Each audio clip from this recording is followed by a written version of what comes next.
cha tua ramatling lâu lunga ya Trana ani molal pa lom na ten mualan liam ta lim na paran chuai o kahan khirwa zung sang khi angelena ram rupuya chua chandam ten sul na ral mua khovel ral to mai se anti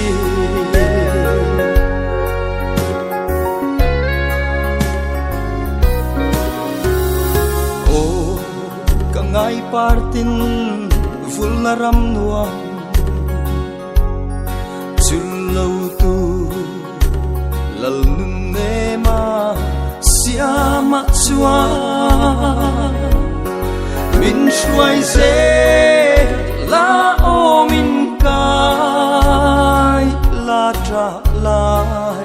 min nem ro o kahan khirwa zung sang khi Angelena ram rupuya chua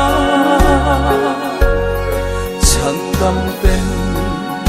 sul na ral mua khovel ral to mai se anti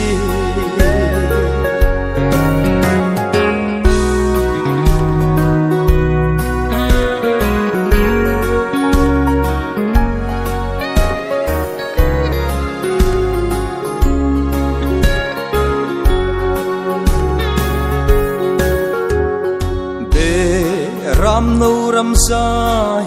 on ka then chua lung du ka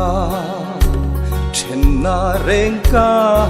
ngai lo vang ma ngai kho quy nam tin chu tin lo na kim ma chua han khirwa zung sang khi angelena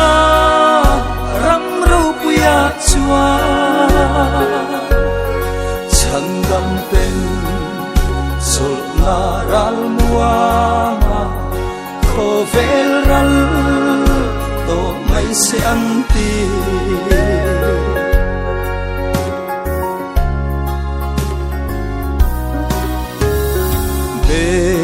ram no ram sai